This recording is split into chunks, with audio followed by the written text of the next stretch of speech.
When should you take Social Security? Social Security is one of the biggest retirement decisions you'll make. And while it seems simple, you turn it on and start getting a check, when you take it can have a major impact on how much you receive over your lifetime. Claiming at the wrong time can leave tens or even hundreds of thousands of dollars on the table. So let's talk through how it works, your options, and how to avoid the most common mistakes people make when deciding when to take Social Security. In aviation, a waypoint is where you adjust course to stay on track. In financial planning, we call those critical financial events. I created this channel so that no matter what life throws at you, you can maintain the vision to see beyond the waypoint.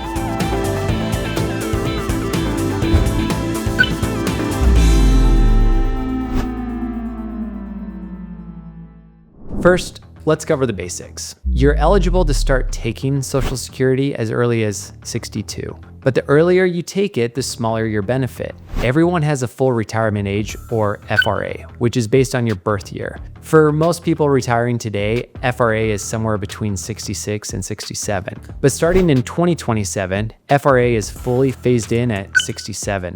That means everyone turning 67 in 2027 or later will have a full retirement age of 67. No more gradual phase-ins or partial months like we saw with people born in the late 1950s. If you claim before your FRA, your benefit is permanently reduced by up to 25 to 30%. If you wait past your FRA, your benefit increases. You get what's called delayed retirement credits, an 8% bump for every year you wait up to age 70. That's a guaranteed 8% return for each year you delay. Also, if you're married, divorced, or widowed, there are important rules for spousal and survivor benefits, so timing your benefits affect your spouses too. So the range is simple. Take it at 62, 67, or 70, or anywhere in between. But the decision isn't just about the math. Here are a few things to think about. 1. Life expectancy. If you expect to live a long time, well into your 80s or 90s, delaying Social Security typically results in a higher lifetime payout. If you have a serious health issue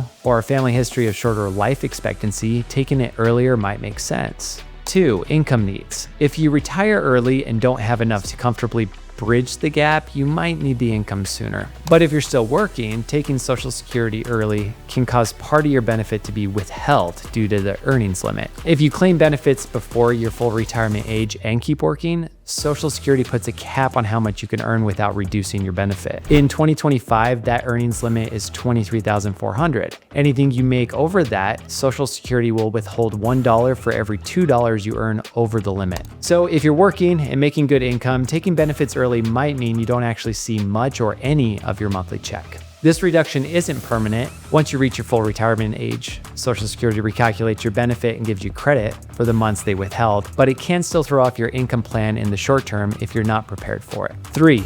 Tax planning. If you have a low income window between retirement and age 70, it may make more sense to delay Social Security and draw from your investments while keeping taxes lower. These are also great years to do Roth conversions. And then 4, spousal coordination. If you're married, your decision impacts your spouse's benefits too, especially for the survivor benefit. In many cases, it makes sense for the higher earner to delay benefits as long as possible to lock in a bigger survivor benefit. So this isn't a one-size-fits-all decision. It depends on health, income, savings, taxes, and your goals. Some common mistakes to avoid. 1. Taking Social Security early just because it's available. This is probably the most common mistake. People think, I paid into it, I want it back, but that emotional decision can cost you long term. Number 2, not coordinating with your spouse. If one spouse dies, the survivor gets the higher of the two benefits. That makes the higher earner's timing even more important. 3. Ignoring taxes. Up to 85% of your Social Security can be taxable depending on your income. Timing your withdrawals, Roth conversions, and benefits together can make a big difference. Number 4, thinking you'll invest the benefits and beat the system. Some people take it early thinking they'll invest it and come out ahead. But getting a guaranteed 8% return by delaying, that's hard to beat. Number 5, not running the numbers. Social Security isn't a guessing game. With the right planning tools, we can model out your options and help you make the most of this benefit. So when should you take Social Security? It depends, but taking the time to plan it out with the rest of your retirement income strategy can mean tens of thousands more. And that's the kind of planning we do every day, helping you turn what you've saved into a plan that supports the life you want to live. If you want to see how your own options shake out, reach out. We'd be happy to walk through it all with you. Every flight has turbulence. What matters is adjusting when it counts. Stay on course and keep seeing beyond the waypoint. Make sure to subscribe to learn more about how we help our clients navigate their financial journeys.